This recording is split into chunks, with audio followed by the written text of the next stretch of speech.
ang mga kwento ng pag-ibig, kwento ng buhay at kwento ng pag-asa dito sa Barangay Love Stories. Love Stories.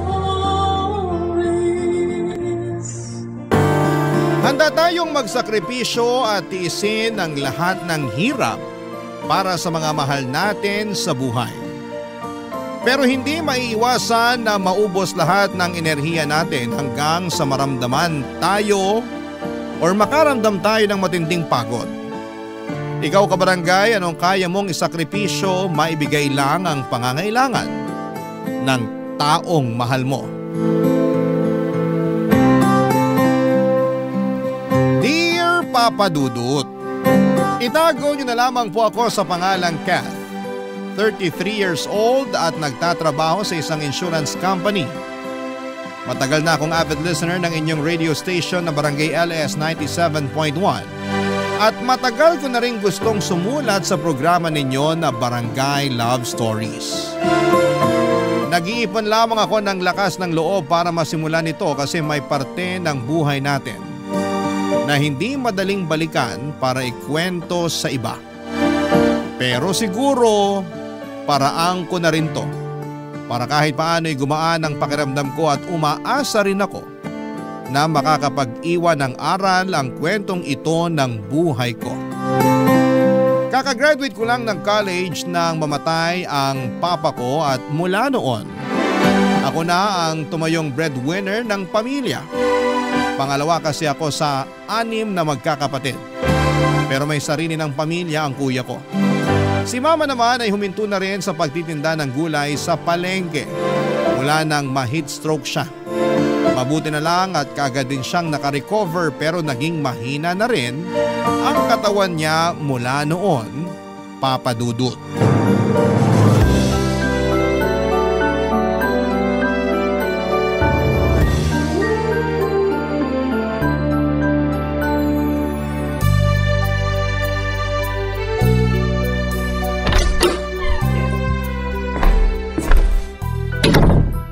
Ay, grabe yung traffic pa uwi ng bahay. Nakakagutom. Oh, Kat, mabuti naman at nakauwi ka na. Ay nako, dapat nga po kanina pa ako nakauwi ma. Grabe lang talaga yung traffic kanina. Hindi naman Friday ngayon, pero ang tagal po nang naging biyahe ko. Baka may aksidenteng nangyari malapit dun sa dinaanan ng sinasakyan mo kaya natagalan ka sa biyahe. Siguro nga po. Iba po kasi talagang traffic kanina ma. Parang araw ng sweldo o biyernes kasi talagang ang bagal gumalaw ng mga sasakyan. Lalo tuloy ako napagod at nagutom. Halika na rito sa lamesa at ipaghahain na kita ng hapunan mo. Sige po ma, gutom na rin po talaga ako. Iwan ko na lang po muna itong bag ko dito sa sofa.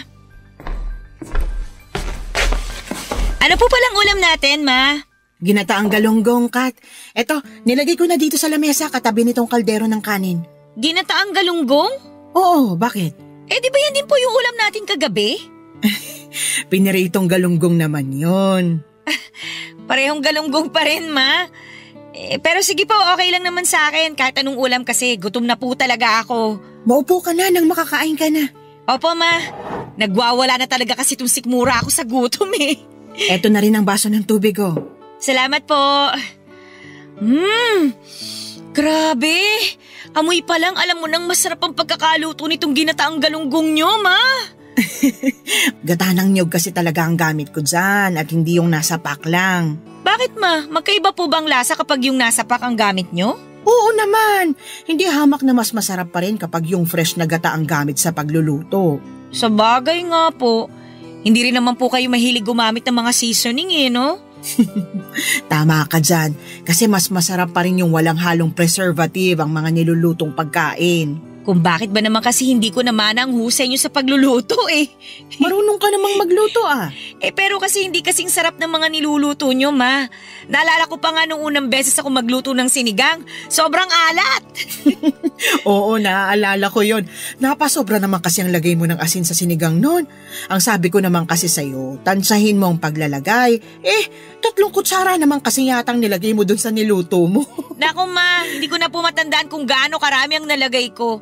Pero mabuti na lang talaga at naremedyohan niyo yung niluto ko at saka nakain pa rin ng mga kapatid ko. Kung hindi, masasayang yung 1 kilong baboy at ilang mga gulay na binili ko. Madali namang remedyohan ng napaalat na sinigang na baboy.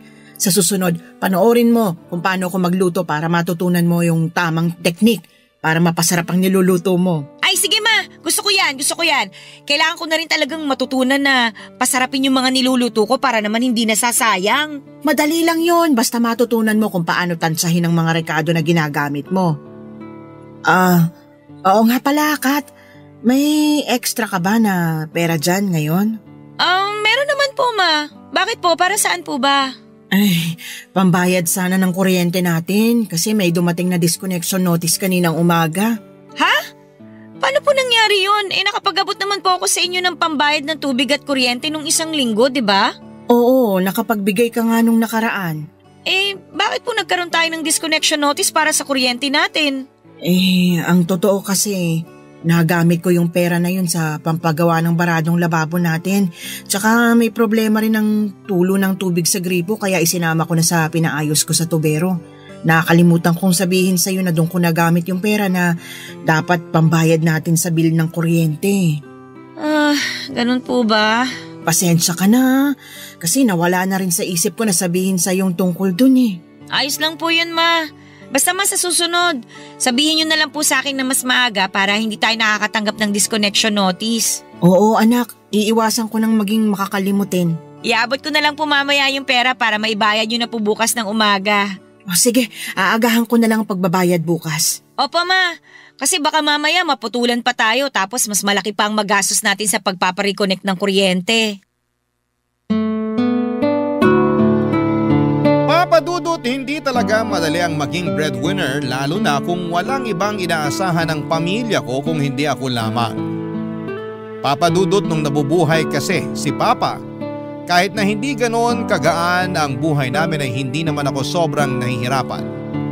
Para makatulong sa kanya noon ay nag-working student ako kasi may mga oras na hindi sumasapat ang kinikita niya sa pagdadrive ng taxi para sa mga gastusin namin sa bahay.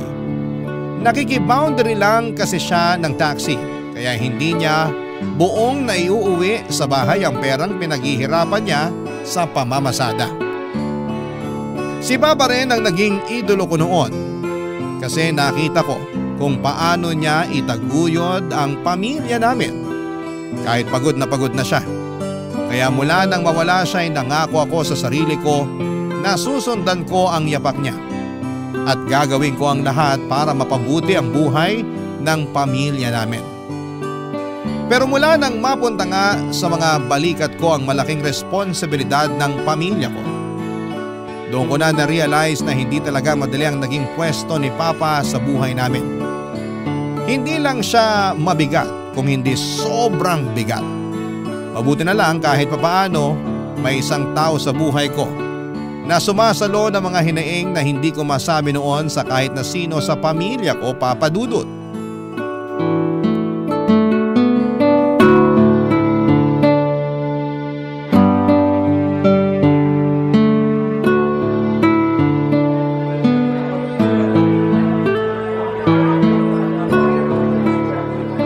Buti naman at nagkaroon ka na ng oras para sa akin, babe. Pasensya na babe naging sobrang busy ko lang talaga sa trabaho.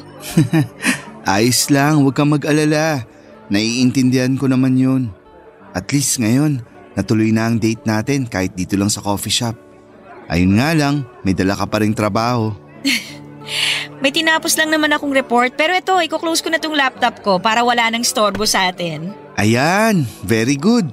Minsan ko na nga lang masolo ang babe ko. May istorbo pa na laptop.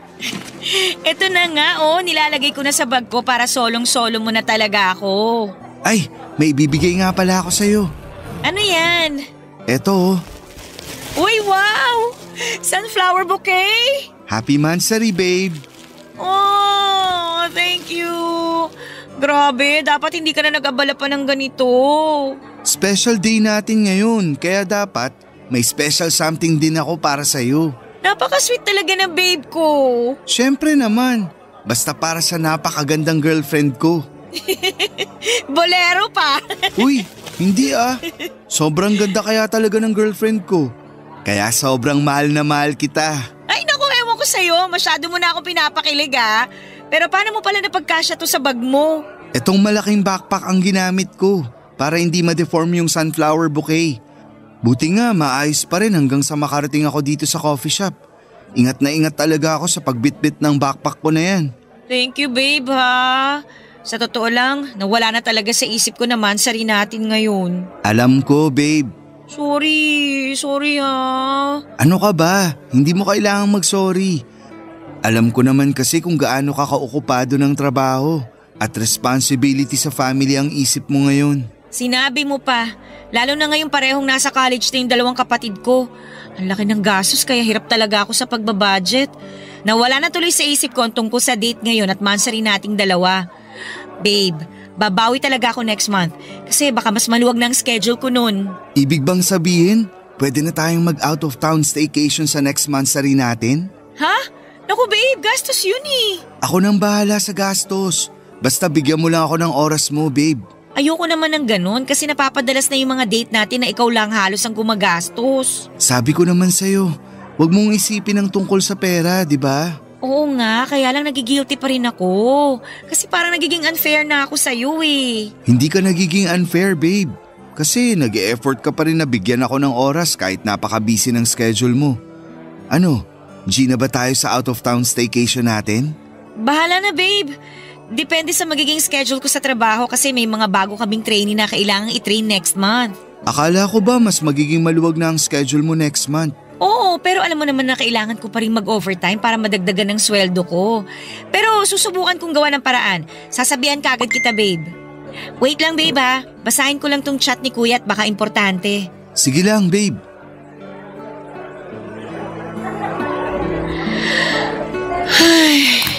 Oh, bakit ang lalim naman ng buntong hininga mo pagkatapos mong basahin ang chat ng kuya mo? Nangungutang na naman kasi ng pera si kuya sa akin di ba nabanggit mo nung nakaraan na nagpadala ka ng pera sa kanya kasi na-ospital ang anak niya nang dahil sa dengue? Oo, tsaka hindi pa niya nababayaran yun. Tapos nangihiram ulit siya ng pera ngayon? Oo, ang dahilan naman niya, nakagat daw ng aso yung bunso niya at magpapa-anti-rabies daw sila bukas ng umaga. Pero may center na nagbibigay ng libreng anti-rabies, di ba? Nabanggit niya sa chat malayo daw kasi sa kanila yung center na nagbibigay ng anti-rabies Kaya ayun, sa mas malapit na ospital na may bayad na lang daw sila pupunta bukas. Masisira na naman ang budget ko nito. Ay. Papahiramin na lang kita para hindi masira ang budget mo, babe. Ay naku babe, wag na. Kaya ko namang ayusin to. Sige na, hayaan mo nang makatulong ako. Isisend ko na lang mamaya sa bank account mo. O kung gusto mo, ako na mismo ang magpahiram ng pera sa kuya mo. Seryoso ako babe, hindi mo na kailangan gawin yun. Kaya ko namang gawa ng paraan to. Pero thank you pa rin kasi palagi kang nandyan tsaka willing na tulungan ako. Siyempre, kasi girlfriend kita. At gusto ko na makatulong ako lagi sa kahit na anong problema na dumarating sa'yo, babe.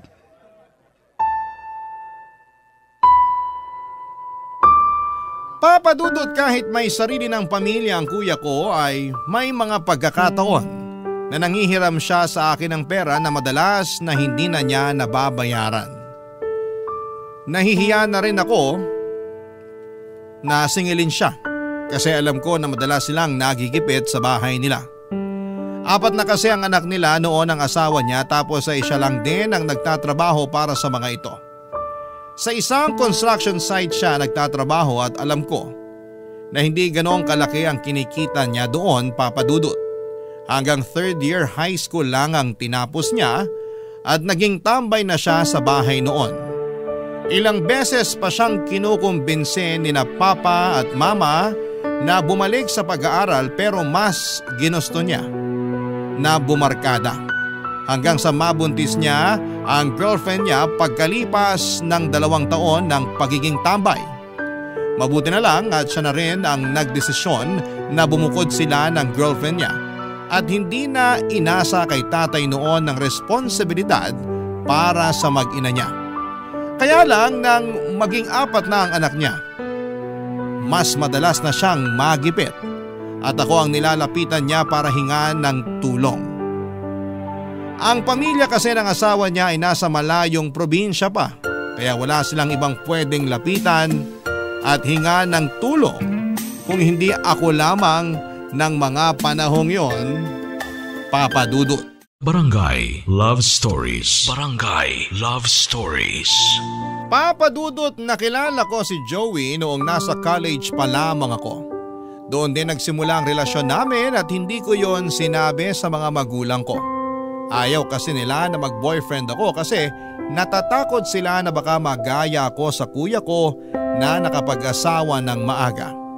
Kahit nga nang minsang pinakilala ko si Joey sa kanila bilang manliligaw ko, pinaalala nila sa akin ang responsibilidad ko na pagtulong sa pamilya sa oras na makatapos na ako ng pag-aaral ko.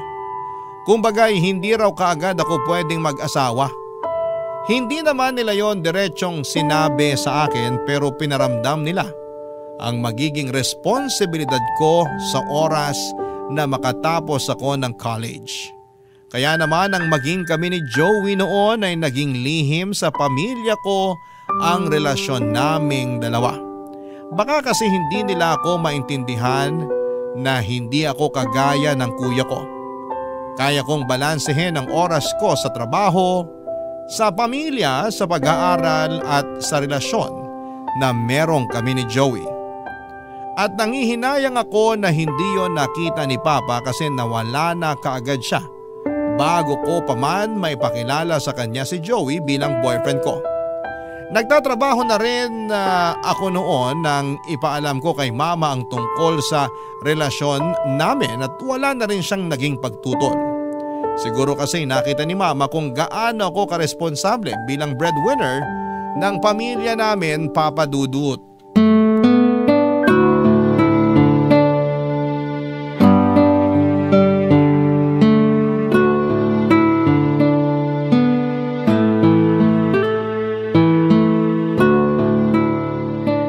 Ito yung budget para sa pambayad ng tuition fee ng mga kapatid ko.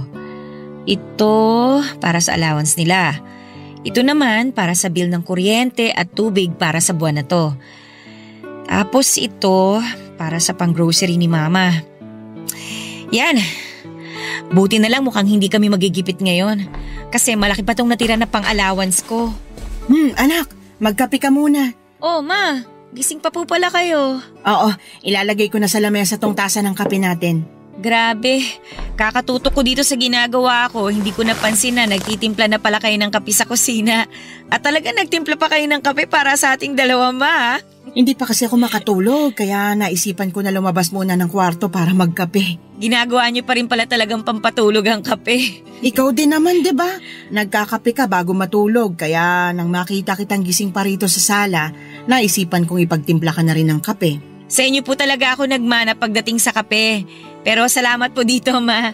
Sakto po kasi patapos na rin ako dito sa ginagawa ko. Nagbabudget ka na ba para sa mga gastusin natin sa buwan na ito? Opo, binabudget ko na po mga kailangan nating bayaran at pagkakagastusan para sa buwan na to. Maisisingit mo pa ba dyan yung nabanggit ko nung nakaraan na pagpapaayos ng banyo natin? May sira po bang gripo ng banyo natin? Hindi ko po kasi matandaan yung sinabi niyo tungkol dun eh. Hindi yung gripo, pero yung tiles na sahig. Marami na kasing sira yung tiles kaya gusto ko sanang papalitan na natin. Oo nga po, Ma. Naalala ko na yung tungkol doon. May ilang buwan na rin mula nung mabanggit ko yun sa'yo kaya siguro nawala na rin sa isip mo. Siguro nga po nawala sa isip ko. Pero huwag kayong mag-alala, Ma, may extra pa naman ako dito. Sabihin nyo na lang po sa akin kung magkano yung kakailanganin. Para kung kulang yung extra ko, gagawin ko po ng paraan para madagdagan yung pera na yon. Sige, Kat. Ipapatingin ko na sa kapitbahay natin na gumagawa at nagpapalit ng tiles sa sahig. May alam din kasi siya na murang bilihan ng tiles. Mas makakatipid tayo kung siya na lang ang kakausapin natin. Mas mabuti nga po kung ganon para hindi na rin tayo mahirapan sa paghahanap ng ibang tao na gagawa nun. Pasensya ka na, Kat, ha? Ba't naman po kayo humihingi ng pasensya, Ma? Matagal na rin po yung mga tiles na yun sa banyo natin, di ba? Hindi pa po yata ako pinapanganak, yun na po yung tiles na nakadikit doon. Kaya wala po kayong kasalanan kung masira man po mga yun dahil sa paglipas ng panahon. Hindi naman yung tungkol sa tiles sa sahig ang hinihingi ko ng pasensya sa'yo. Tungkol naman saan po? Yung tungkol sa pagtatrabaho mo para sa mga gastusin sa bahay na ito. Ma, para namang bago naman po to sa atin. Ako po ang may trabaho sa bahay na to kaya responsibilidad ko po kayo ng mga kapatid ko. Ayun na nga eh. Ikaw lang ang may trabaho kaya ikaw lang mag-isang sumasalo ng responsibilidad sa bahay na ito. Ako ang ilaw ng tahanan pero parang nagiging pabigat lang ako sa'yo. Huwag naman kayo magsalita ng ganyan, Ma. Kasi kahit kailan hindi kayo naging pabigat sa akin. Wala na nga po ako halos ibang ginagawa dito sa bahay kundi magpahinga. Lahat kasi ng kailangan linisin o ayusin dito kayo nang nag-aasikaso. Yun na lang naman kasi ang pwede kong maitulong sa'yo, Kat. Napakalaking bagay na po ang ginagawa nyo na yun, Ma. Kung hindi lang nag-asawa ng maaga ang kuya mo, pinagtutulungan nyo sana ang mga gastusin dito sa bahay. Ma, hindi na po natin may babalikan nakaraan. Hindi rin naman po nagsisi si kuya sa naging buhay niya ngayon kasi mabait naman yun ang pangasawa niya . May mga araw na nahihirapan sila sa mga gastusin kasi mataas naman talaga mga bilihin ngayon, di ba? Pero nakakabangon naman po sila at maayos pa rin ang buhay nila. Nagiging maayos ang buhay nila kasi palagi mo silang tinutulungan. Lalo ka tuloy nahihirapan kasi alam ko na may mga oras na nagpapahiram ka ng pera sa kuya mo. Paminsan-minsan lang naman po yun kapag nagigipit talaga. Tsaka madalas para naman po sa mga anak nila ang hinihiram na pera ni kuya sa akin . Pasensya ka na talaga anak ha. Alam ko na nahihirapan ka na rin sa amin lalo na sa mga… Ma, ayos lang ako.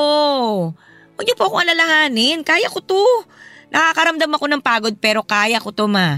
Kaya ko pong igapang at itaguyod ang pamilya natin. Papadudot ng parehong nasa kolehiyo na ang dalawang kapatid ko at nasa high school ang dalawa ay mas naging mabigat para sa akin ang mga gastusin namin. Sobrang hirap na pag-budgetin ang bawat kinikita ko noon sa trabaho para sa lahat ng kailangan na bayaran sa bahay. Kaya madalas papadudot na napapa-overtime talaga ako sa trabaho. Tumatanggap na rin po ako noon ng racket na gumawa ng thesis ng mga college student para may pandagdag sa panggastos namin. At hindi madali ang racket na yon dahil kailangan kong maglaan ng oras at mag-research para magawa ng maayos ang thesis na yon. Alam nyo, sa totoo lang, may mga oras noon na naiiyak na lamang ako kapag mag-isa ako sa kwarto. O kahit nga kapag nasa opisina ako at wala nang ibang kasama na katrabaho doon. Bigla ko na lang nararamdaman ang bigat na nasa magkabilang balikat ko. Dahilan para bumigat din ang dibdib ko at maluha na lamang ako. Alam ko naman na hindi ginusto ni Mama na ako lang mag-isa ang sumalo ng responsibilidad sa pamilya namin. Pero wala naman na kaming magagawa pa kasi wala na silang aasahan noon kung hindi ako lamang papadudot.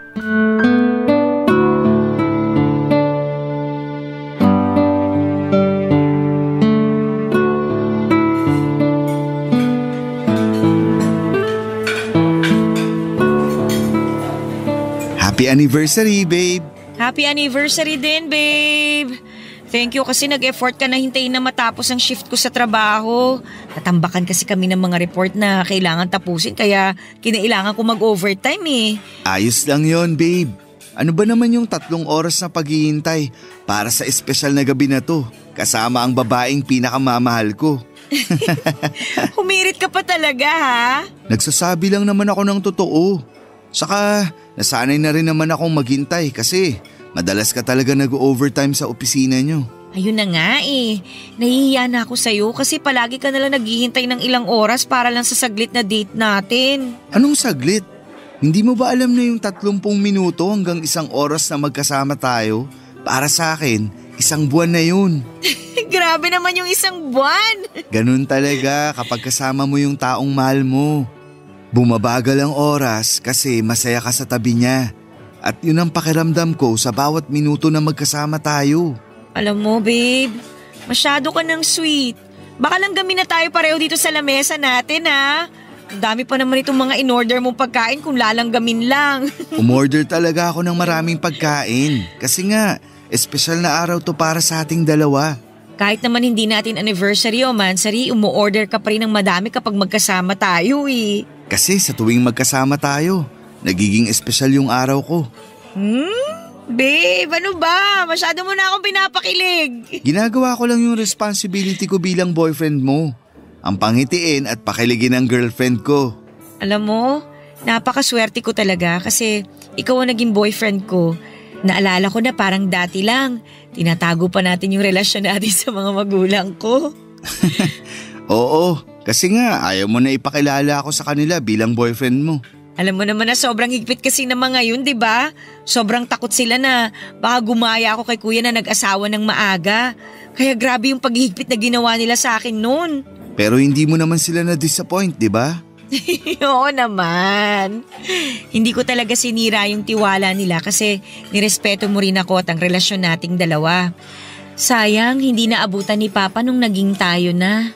Ayos lang kasi alam ko naman na nakikita niya ngayon kung gaano ko kamahal ang anak niya. Tama ka dyan sa sinabi mo. Pero parang ang bilis ng panahon, no? Dati lang, nahihirapan tayong magkita para mag-date. Pero ngayon, ilang taon na tayong magkarelasyon. At marami pang susunod na taon para sa ating dalawa. Ay, sa totoo lang, minsan nakakaramdam na ako ng takot. Takot saan, babe? Na ano, baka mapagod ka na sa akin. Mahal kita. Kaya hindi ako mapapagod na mahalin ka. Babe, thank you ha. Kasi palagi kang nandyan para sa akin. At hindi ako mawawala sa'yo kahit kailan. Hindi ako mapapagod na mahalin ka. Gusto ko na ako yung maging dahilan para lalo kang lumakas. Ako yung kukuhanan mo ng lakas sa oras na nakakaramdam ka ng pagod. Kaya nga, gusto ko na rin samantalay ng pagkakataon na to, babe. Anong ibig mong sabihin? Babe, ilang beses ko rin pinag-isipan to. At naniniwala ako na ito na yung oras para simulan nating planuhin ang buhay nating dalawa.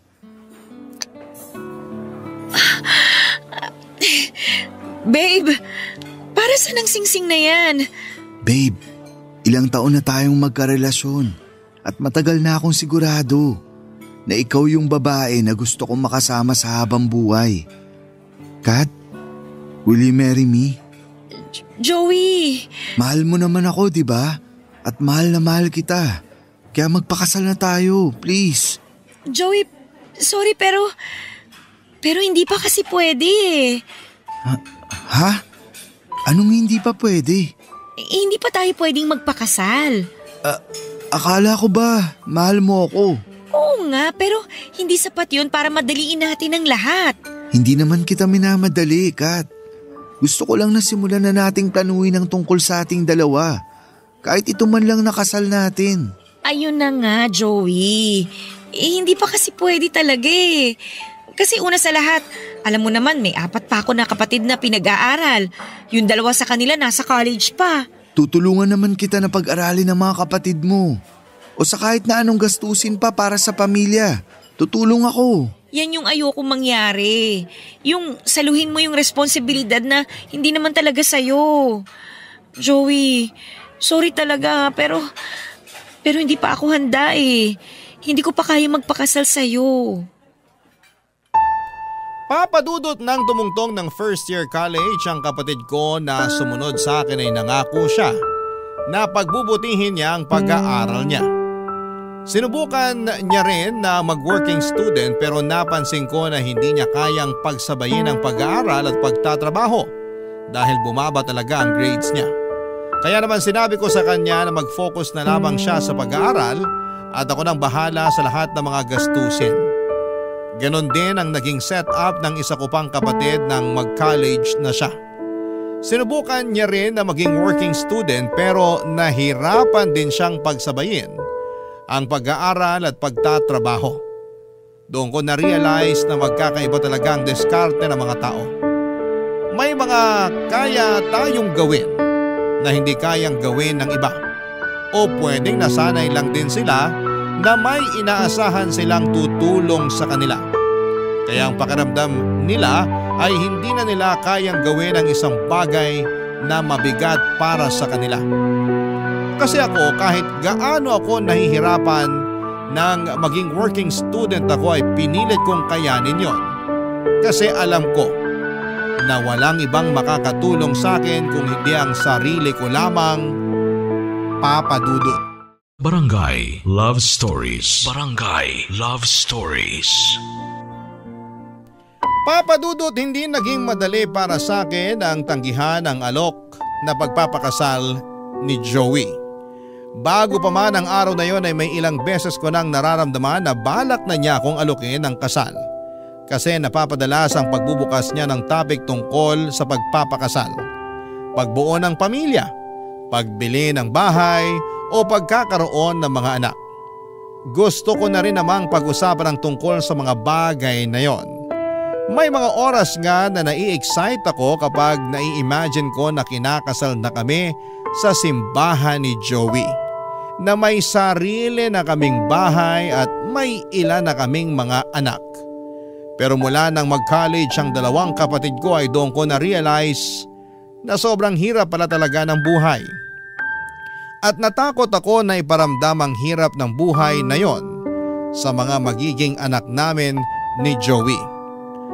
Papa Dudut, alam ko sa sarili ko na hindi pa talaga ako handa noon na magpakasal. Kaya naging buo ang desisyon ko na tanggihan ang wedding proposal ni Joey. Ayoko magbitaw ng desisyon na pwedeng hindi lang ako ang mahirapan, kung hindi pati na rin ang mga mahal ko sa buhay. Sobrang nasaktan ko noon si Joey at naiintindihan ko ang pag-iwas niya sa mga tawag o text ko na ilang buwan, Papa Dudut. Ang hindi ko lang maintindihan ay bakit parang naging napakadali para sa kanya. Napalitan ako sa buhay niya. Dahil pagkalipas lamang ng ilang buwan ay nakita ko siya sa isang mall na may kasamang ibang babae. Hindi lang basta kasama, kung hindi kahawak kamay niya pa ito. Kaya hindi ko na napigilan ang sarili ko na kumprontahin siya ng araw na yon, Papa Dudut.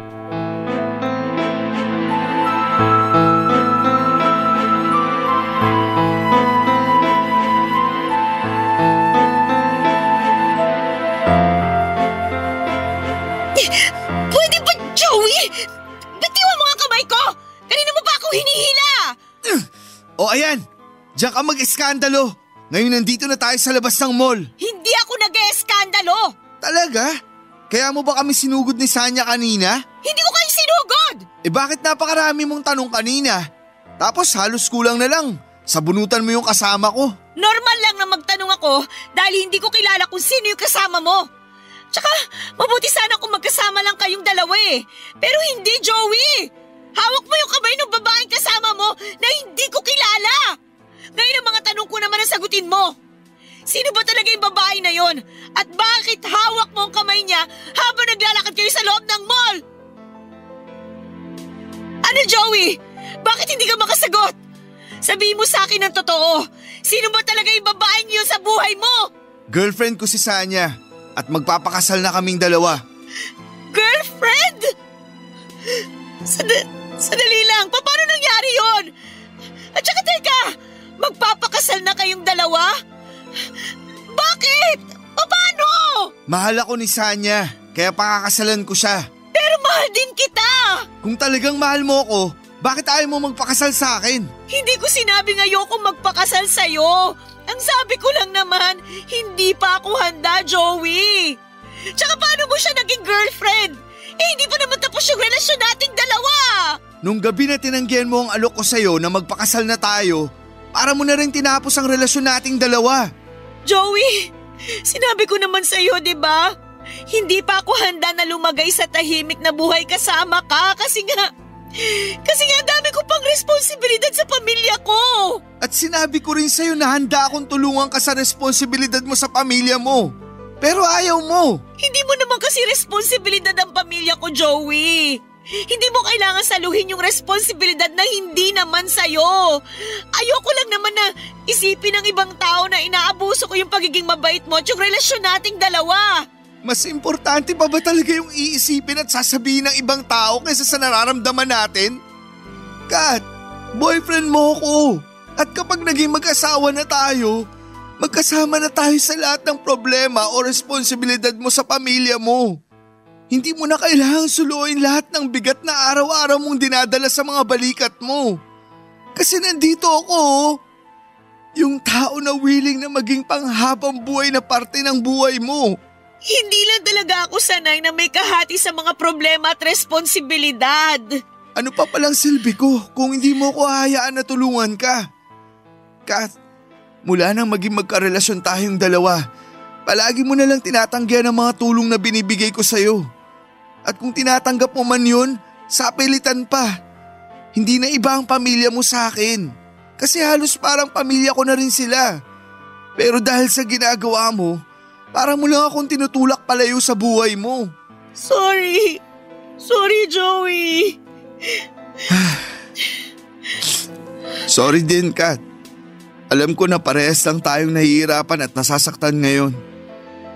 Siguro, kung hindi mo tinanggihan yung alok ko na magpakasal na tayong dalawa, kung hinayaan mo ako na tulungan ka sa lahat ng responsibilidad na meron ka, siguro hindi ko mabubuntis si Sanya at hindi namin kailangan na magpakasal. Ano? Anong sabi mo? Pagkatapos ng huling gabi na magkausap tayong dalawa, nagpakalunod ako sa alak at si Sanya ang kasama ko. Hanggang sa nagising na lang ako kinabukasan na magkatabi na kami sa kama. At 2 buwan nang lumipas, sinabi niya na buntis siya at ako ang ama ng magiging anak niya. Teka muna! Paano ako? Paano tayong dalawa? I'm sorry, pero kailangan kong panagutan yung magiging anak ko kay Sanya.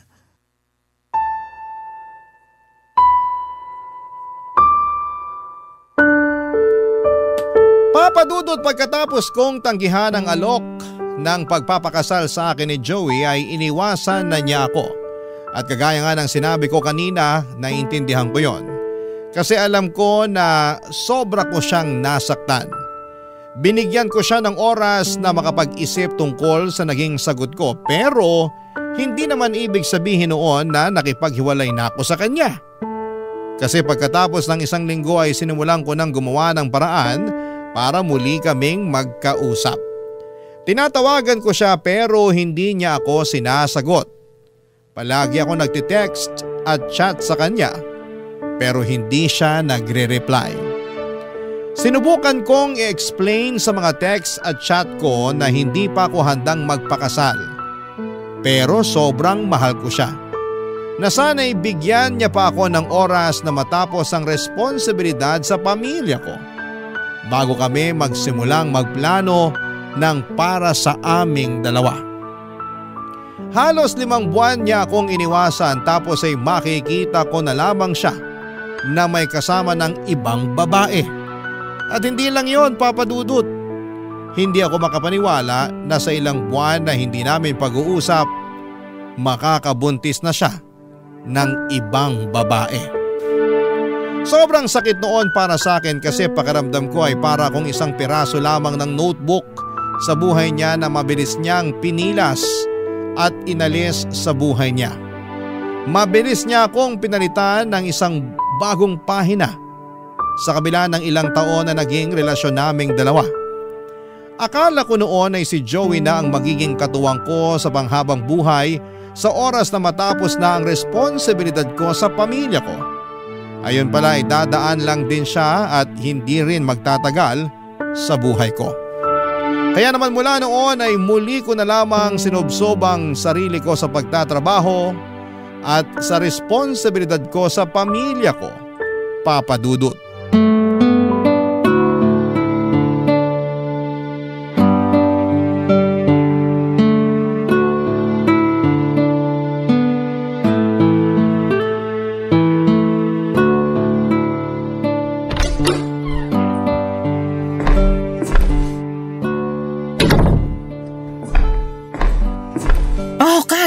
Masyado ka yatang ginabi ng uwi ngayon.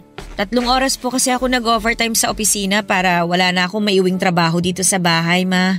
Tapos ang traffic pa po kaya mas lalo akong ginabi ng uwi. Nag-aalala na nga ako sa'yo kasi hindi ka nagre-reply sa text ko sa'yo eh. Pasensya na po, ma. Na-empty bat na rin po kasi yung cellphone ko kaya hindi ko na rin po nabasa yung text nyo. Ayos lang, medyo nag-alala lang ako kasi nga pasado 11:00 na ng gabi pero wala ka pa rin dito sa bahay. Minadaanan din po pala kaming mga sasakyan na nagkabanggaan. 2 kotse at 1 truck. Kaya naging doble ang traffic kanina. Mas doble din po tuloy ang pagod at gutom na nararamdaman ko ngayon. Halata nga sa mukha mo, lalo na sa mga mata mo, nak. Pero eto, ipaghahain na kita para makakain ka na rin. Salamat, ma. Maghuhugas lang din po ako ng kamay ko. Kumapit kasi sa kamay ko yung kalawang sa gate natin kanina eh. Hindi pa po pala napapapinturahan yun? Nako, hindi pa nga. Kala ko po bang sabi nyo papipinturahan nyo na yun kaya nanghingi kayo ng extra na budget nung nakaraang buwan? Oo, pero nagsabi kasi sa akin yung bunsong kapatid mo na gusto niyang sumama sa field trip ng school nila. Nung 1 taon kasi hindi siya nakasama kaya pinagbigyan ko ng makasama ngayon. Sana ayos lang sa yung pinasama ko ang kapatid mo sa field trip nila. Wala naman pong problema sa akin kung sumama si Bunso sa field trip nila. Pero sana ma, sinabi niyo sa akin yung tungkol doon. Para po hindi ako nagtataka kung bakit wala pa ring pintura yung gate natin hanggang ngayon. Ay, nawala na naman sa isip kong bagay na yun. Pasensya ka na, anak. Ayos lang po, ma. O ma, bakit wala pong lumalabas na tubig dito sa gripo natin sa lababo? Ay, naku. Nasira kasi ulit yan, kaya may timba ng tubig dyan sa tabi ng lababo. Yan na lang muna ang gamitin mo. Malinis naman ang tubig na laman ng timba na yan. Ay, sige po, ito na lang po ang gagamitin ko na panghugas ng mga kamay ko. Magsasabon na rin po ako dito para matanggal ang amoy kalawang. Ma, di ba pinaayos niyo rin po itong lababo natin? Nagamit niyo nga po yung pera na dapat na pambayad ng kuryente natin nung nakaraan? Ay, oo, kaya lang palpak yung tuberong gumawa ng lababo na yan. Pinaalam niyo po ba sa kanya na palpak yung pagkakaayos niya dito? Nakatext ko pa siya ng 1 beses at sinabi niya naman na babalik siya dito sa bahay para ayusin ulit yung lababo na yan. Pagkatapos noon, hindi na siya ulit nag-reply. Sinubukan ko ring tawagan pero hindi ko na makontak yung number niya. Mukhang wala na siyang balak na magpakita ulit dito sa bahay. Kaya plano ko nang kumuha ng ibang tubero na mag-aayos ng lababo natin. Ibig sabihin po panibagong bayad na naman yun, ma? Ganun na nga, anak. Ay, sige po. Sabihin nyo na lang po sa akin kung magkano magagastos kapag may iba ng tuberong tumingin dito sa lababo natin. Nahihirapan po kasi ako sa pagbabudget minsan kapag may biglaan tayong kailangan na pagkagastosan dito sa bahay eh. Oo, sasabihin ko kaagad sa'yo.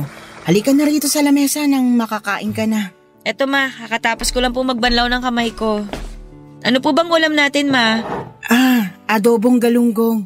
Galunggong na naman po? Di ba ito yung ulam natin kagabi? Iba yung ulam natin kagabi. Sarsyadong galunggong yon. Ma, hindi po ba talaga natin kayang magkaroon ng ibang ulam dito sa bahay? Palagi naman po ako nagbibigay ng pang-grocery sa inyo Tsaka madalas sobra pa po yun. Pero bakit napakabihira ako po makakain ng ulam na manok o karne ng baboy kapag nandito ako? Pasensya na, anak. Ang totoo, may pinirito akong manok kanina kaya lang nakain ng kapatid mo yung tinira ko na para sa'yo. Alam mo naman na paborito niya yun kaya hindi ko na rin siya napigilan. Sanay na rin naman po ako na hindi pinapriority sa bahay na to. Di ko nga po alam kung bakit nagtatanong pa ako kung anong ulam na tinira niyo para sa akin eh. Dapat sanay na rin ako na laging galunggong ang nakahain sa lamesa kapag uuwi ako sa bahay na to. Kat. Alam niyo sa totoo lang, napapagod na rin ako talaga eh. Hindi lang sa paulit-ulit na ulam na to, kundi dahil sa pabigat na responsibilidad ko para sa pamilya na to.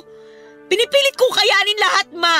Sa totoo lang, pinipilit ko ibigay lahat ng pangangailangan nyo kahit sobrang nabibigatan na ako sa mga ginagawa ko para sa inyo. Pasensya na talaga kung hindi ako makatulong sa'yo. Pasensya na rin po kayo kung nasasabi ko yung mga bagay na to. Huwag niyo naman po sanang isipin na sinusumbatan ko kayo dahil hindi po yun yung gusto kong mangyari, ma. Nabibigatan lang po talaga ako. Nabibigatan na ako sa nangyayari sa buhay ko ngayon eh. Ang bigat-bigat! Ang bigat-bigat, ma! Papadudot mula nang malamang kong nakabuntis ng ibang babae si Joey ay pinilit ko na rin siyang alisin sa buhay ko kahit na sobrang bigat. Kasi kasama na siya sa mga plano ko sa future. Nakikita ko na siya na kasama ko bilang kapareha sa panghabang buhay. Kaya naman hindi madali para sa akin na baguhin paunti-unti ang mga plano na yon. dahil alam ko na wala ng Joey na babalik pa sa akin para damayan, tulungan at mahalin ako. Alam ko naman na may naging pagkukulang din ako sa relasyon namin. Hindi ako perpektong kapareha pero ginawa ko ang lahat para mag-work ang relasyon namin sa kabila ng napakabigat na responsibilidad na nasa mga balikat ko. Responsibilidad na ayokong ipasa at iasa sa kanya dahil ayokong madamay siya sa bigat ng buhay na meron ako noon. Naging concerned lang ako sa kanya sa relasyon namin. Ang hindi ko alam ay magiging dahilan pala yon para tuluyang masira ang relasyon at ang mga plano para sa future naming dalawa. Lahat naman tayo ay marunong mapagod at mapuno sa oras sa sobrang bigat na ang nararamdaman natin sa dibdib natin. Kapag naipon na yung lahat ng sama ng loob na meron tayo para sa ibang tao, alam ko na dapat ay hindi tayo nagtatanim ng sama ng loob para sa pamilya natin. Pero hindi naman natin mapipigilan yon lalo na kung masyado na silang umasa sa atin. At ang araw na umiyak ako sa harapan ni Mama ay hindi ko na rin napigilan ang sarili ko na sabihin lahat ng hinanakit ko sa kanila, pati na rin ang paghihiwalay namin ni Joey. Hindi ko naman sila sinisisi sa naging pagtatapos ng relasyon namin kasi ang nasa isip ko noon, hindi rin talaga kami ni Joey ang para sa isa't isa. Sadyang hindi lang talaga siguro ganong katibay ang pundasyon ng relasyon naming dalawa. Pinagsisihan ko rin ang mga salitang binitawan ko noon kay Mama dahil alam ko na nasaktan ko siya. Pero naging maayos naman ang lahat sa bahay pagkatapos ng araw na yon. Mas inayos na rin ni Mama ang pagbabudget sa perang inaabot ko sa kanya. Kaya kahit papaano ay hindi galunggong ang madalas na ulam na naaabutan ko sa bahay. Tinupad din ng kapatid ko na sumunod sa akin ang pangako niyang pagbubutihin ang pag-aaral niya dahil nakapagtapos siya ng cum laude sa kolehiyo. Ngayon ay dalawa na kaming nagtutulungan para sa mga gastusin sa bahay at pag-aaral ng tatlo pa naming kapatid. Malaki pa rin ang pasasalamat ko na hindi ako binigo ng mga kapatid ko sa lahat ng mga naging sakripisyo ko para sa kanila. Kahit papaano ay nararamdaman ko na gumaan ang buhay namin kumpara noong ako pa lamang ang nagtatrabaho para sa pamilya namin. Kaya sa mga kapwa ko breadwinner na nakikinig sa mga oras na ito, alam ko na may oras na sobrang bigat na sa dibdib ng mga responsibilidad na sinasalo natin sa bawat araw pero huwag tayong susuko. Dahil darating ang araw na masusuklian din ang lahat ng hirap at pagsasakripisyo na ginagawa ninyo para sa mga mahal ninyo sa buhay. Maraming salamat po Papa Dudut kung sakali man na mapili po ninyong i-ere ang sulat ko. More power and God bless po sa inyong programa sa Barangay Love Stories na forever number 1 sa puso ng inyong mga listeners. Ang inyong forever kapuso at kabarangay, Kath. Barangay Love Stories. Barangay Love Stories. Anong say mo sa Barangay Love Stories na ito? Pagkwentuhan natin sa comment section yan. Nagustuhan ng iyong napakinggan? Ituloy yan via live stream sa www.gmanetwork.com/radio. Barangay LS 97.1